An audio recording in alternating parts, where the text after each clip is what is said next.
Give me a minute and we'll talk about the grain deal. Last night somebody said, Petey, could you do 2-minute pieces at least and give us some real detail?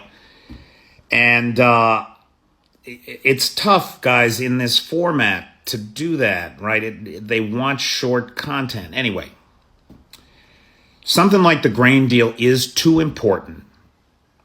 I just did a 1-minute piece on it, and it's very unsatisfying to me. That's why I'm doing this. So whoever that was last night, this is for you, pal. Here's the situation.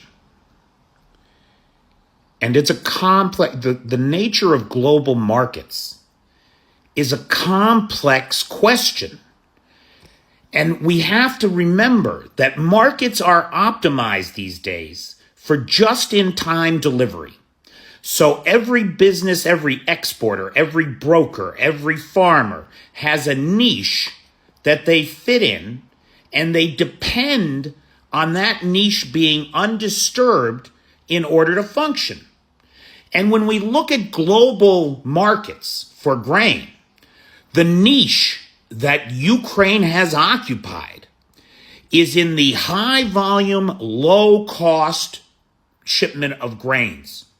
That's their niche. High volume. They've got over 1 million arable acres of the best farmland. Hectares. That's like 2 million acres, over 2 million acres of the best farmland in Europe. And so they can scale production to reduce costs, and they're on the Black Sea. And so traditionally, they have been able to take advantage of the low cost of volume shipping relative to every other transportation mechanism. Think about it. If you have a super tanker that you can put 100 tons of grain in, that's enough food for a bunch of people for a year. And you can ship that to parts of the world like Egypt, a major importer of Ukrainian grain in the past, Sub-Saharan Africa, another major market, not a direct buyer of Ukrainian grain, but rather a recipient of the UN World Food Purchase Program that bought from Ukraine. And I forget how much historically. I think it ranged anywhere from 15% to 34% a year of the UN's World Food Program came from Ukrainian grain. And so that's a niche market. It depends on a couple of things. It depends on uninterrupted access to that 2 million hectares or so of arable land without somebody dropping bombs on you or mining your fields. It depends on uninterrupted access to super tankers. Right? Ships that have a draft more than 12 meters. Ships that are too big to follow the safety corridor that the partners in Ukraine have established along the coast. Too big. They cannot go that way. They have to sail out through the Black Sea, through the deep water. So, okay, what's the next thing you could do if you don't have access to the big ships? Well, now you got to put it on small ships, ships that take less than 100 tons, ships with less than a 12-meter draft, ships that are small enough to go up the Danube to the port of Ismail and Remis. Not as efficient from a cost perspective as the big ships that could go into Odessa's deep water port, but still pretty cost effective, still pretty good. Then Russia starts bombing that infrastructure. Now what are you left with? Now you're left with putting containers on trucks and rail beds. Well, shit. Your transportation costs just went through the roof. To get that stuff, if you try to take that stuff overland up to the Baltic Sea and put it on a ship up there, your transportation costs to get it there just increased by 5 times. And then it's got a 2,400 kilometer extra trip to get, say, to Egypt. It's no longer competitive. The Egyptians can't afford it. Okay, so what do? Well, the transportation costs across Europe are so expensive, you dump it on your neighbors.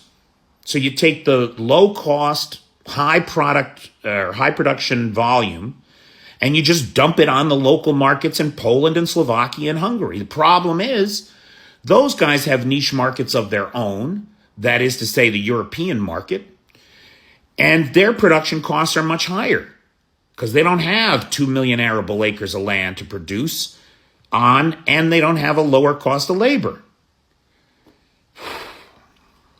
So it's a real problem. And Vladimir Putin knows this. The Kremlin uses, one of the many tactics that the Kremlin uses to sow discord in the world. I'm thinking of calling the Kremlin the pantheon of discord from now on, because that's really what they do. That's their thing, is to sow discord in the world. They have a methodology or a philosophy or doctrine called reflexive control. That is to say, if you understand your enemy and their needs and how they'll behave in any situation, you can control them by disrupting their situation. And this is a prime example of reflexive control. Putin wants to drive a wedge between Poland and Ukraine, who are now the best of friends. And there's been a lot of talk in the foreign media that Poland is going to cut off weapons to Ukraine now because Ukraine is suing them over the grain deal.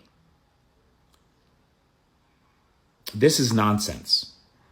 This is sheer nonsense. If we look back at history, we know that Poland has been saying for a while now that it's given everything it can out of its supply, and it will keep all of its commitments. Everything it said it's going to give, it's going to give. But moving forward, they need to think about their own security and their own readiness.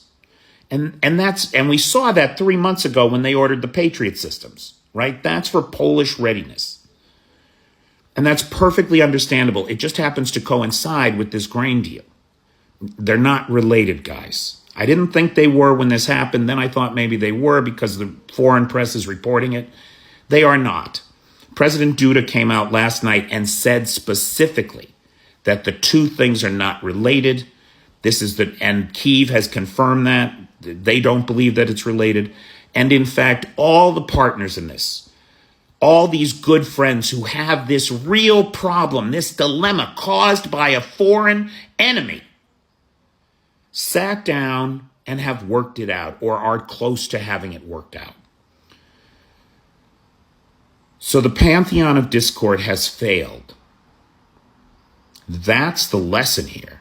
That's the takeaway.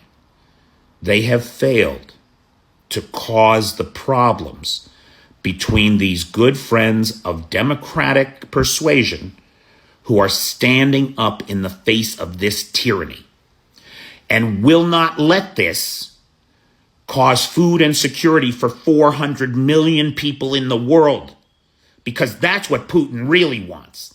He wants the poorest people in the world starving so that he can blame it on the West and incite revolution in those places so that he can sell them guns so that they murder each other. Disgusting.